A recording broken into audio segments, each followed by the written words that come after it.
Assalamualaikum warahmatullahi wabarakatuh.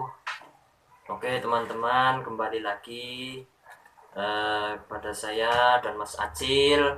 Ini Mas Acil ingin konsultasi katanya. Entah itu babakan apa. Mari kita tanyakan langsung kepada Mas Acil. Katanya kan mau konsultasi. Kira-kira Mas Acil mau konsultasi seperti apa? Monggo bisa dimulai langsung aja ya teman-teman. Oke. Maaf ini saya mau tanya. Saya kan ibaratnya bekerja kan udah semaksimal mungkin lah, Iya. ya kan. Tapi kenapa rezekinya tuh seakan-akan jauh atau gimana sih? Atau terlalu seret gitu loh. Nah itu saya minta konsultasinya itu gimana gitu loh. Oke lah. Jadi ini babakan ekonomi ya, babakan rezeki ya, rezeki. Sebenarnya gimana sih ya babakan rezeki itu sulit mudah. Ada yang kelihatannya itu nggak pernah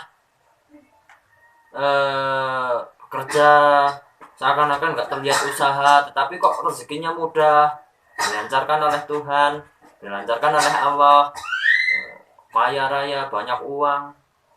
Bingung dalam babakan rezeki. Ada yang seperti itu, ada yang banting tulang pagi malam untuk cari rezeki, tapi kok sulit banget. Itu ada yang seperti itu. Itu hanya ujian dari Allah. Jadi Allah itu belum percaya kepada kita ketika kita memegang uang yang banyak. Allah belum percaya terhadap kita untuk memberi rezeki yang banyak. Nah, disitulah kenapa terkadang rezeki kita itu seret. Ada kalanya kita kalau dipegang uang banyak sedikit aja, belum terlalu banyak aja udah sombong. Nah, itulah yang mungkin Allah belum percaya pada iman kita, pada kekuatan hati kita. Ketika kita dianugerahi rezeki yang melimpah. Walaupun itu misalnya kita udah niat gitu. Iya. Walaupun kita udah niat sekalipun, kalau memang Allah belum percaya, belum Allah kasihkan. Dan kita yakin saja pada Allah. Yakin dalam babakan seperti apa, yakin dalam seperti apanya, kita yakin seperti ini loh. Memang tidak setiap orang itu punya gaji. Tetapi, yakinlah, setiap orang pasti punya rezeki. Oke? Memang tidak setiap orang punya gaji. Tapi kita harus yakin bahwa setiap orang itu pasti punya rezeki. Kenapa? Kita ketahui hewan yang ada di dalam sapi tank, bakteri yang sekecil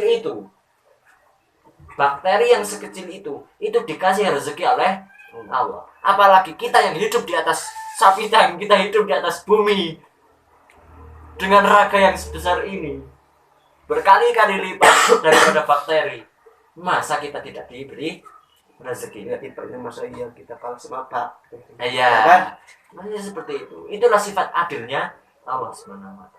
Jangan sampai kita suudzon pada Allah kalau Allah itu tidak adil. Allah itu sudah adil. Keadilannya dari situ. Allah sayang pada diri kita. Karena Allah belum percaya sama diri kita, akhirnya Allah tunda kesuksesan kita, Allah tunda rezeki kita. Adapun sampai meninggal kok masih di bawah, terus rezekinya masih di bawah, terus mungkin surganya dipercepat. Karena apa? Kalau di akhirat orang-orang kaya itu yang masuk surga paling belakang itu orang-orang kaya itu.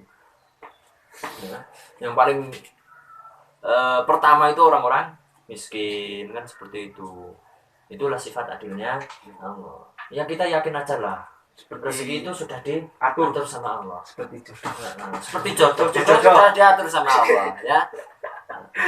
Jadi kita jangan pernah suudzon pada Allah. Kita husnudzon saja pada Allah. Semua sudah diatur. Kita nggak usah pusing-pusing memikirkan sesuatu yang sudah dipikirkan oleh Allah. santai aja. Kalau ada ya dimakan lah, kalau nggak ada ya puasa. Dulu ketika saya menikah ya seperti itu. Saya bilang sama istri saya bilang sama mertua saya menikahi anak bapak.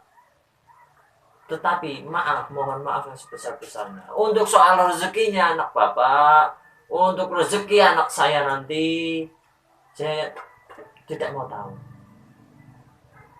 Kenapa? Ya karena saya sudah pasrahkan sama Allah. Ketika saya punya anak saya sudah dikasih rezeki sama Allah.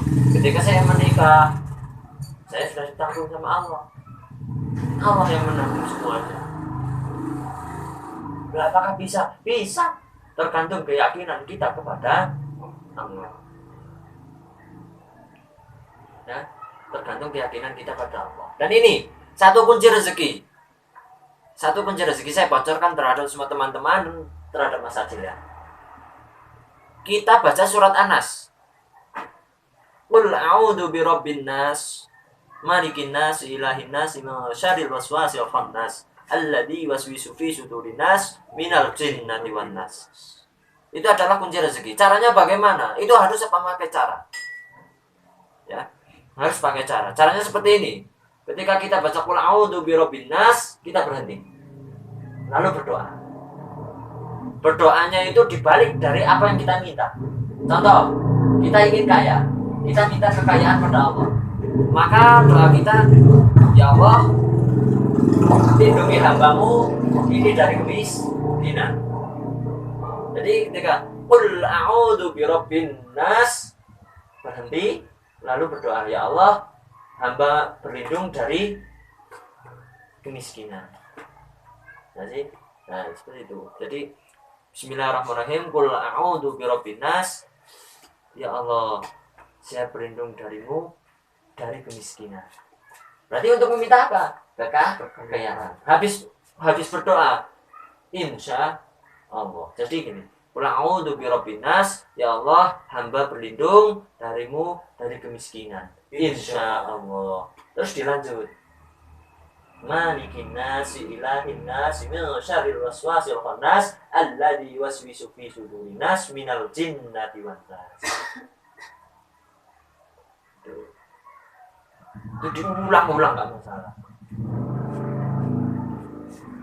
Kalau mau minta keselamatan, qul a'udzu birabbin nas, ya Allah, hamba berlindung dari keburukan. Maka akan diberilah kebaikan. Kalau apa ya? Kalau minta jodoh ya sama aja. Itu yang penting dibalik-balik aja lah. Dengan itu apapun permintaan kita pasti akan dikabulkan oleh Allah Subhanahu wa taala. Ya ulangi ya. Kalau kita ingin minta kekayaan pada Allah, maka lakukanlah cara ini. A'udzubillahi minasyaitonirrajim. Bismillahirrahmanirrahim. Qul a'udzu birabbin nas. Ya Allah, hamba berlindung dari kemiskinan. Insya Allah. Malikin nas, ilahin nas, min syarril waswasil khannas, alladzi yuwaswisu fi sudurin nas, minal jinnati wan nas. Shadaqallahul adzim. Itu diulang-ulang terus. Insya Allah. Nggak ada doa yang tertolak oleh Allah. Semua doa hamba Allah pasti diterima oleh Allah Subhanahu wa taala. Adapun cara Allah mengabulkan itu kapan? Itu terserah Allah. Soal waktu itu terserah Allah. Yang penting apa? Kita usaha semaksimal mungkin. Usaha zahir kita, usaha batin kita zahir, kita bekerja, dalam batin kita berdoa. Soal alhasil kita semua pasrahkan semuanya terhadap Allah Subhanahu wa taala. Yang jelas usaha itu tidak akan mengkhianati hasil. Mungkin seperti itu. Ada yang lain? Sudah cukup. Sudah puas atau belum? Kalau belum ya saya mohon maaf. Jadi ini masalah rezeki dan kunci sudah saya bocorkan. Mungkin hanya ini yang dapat saya sampaikan. Kurang lebihnya saya mohon maaf. Saya akhiri. Wassalamualaikum warahmatullahi wabarakatuh.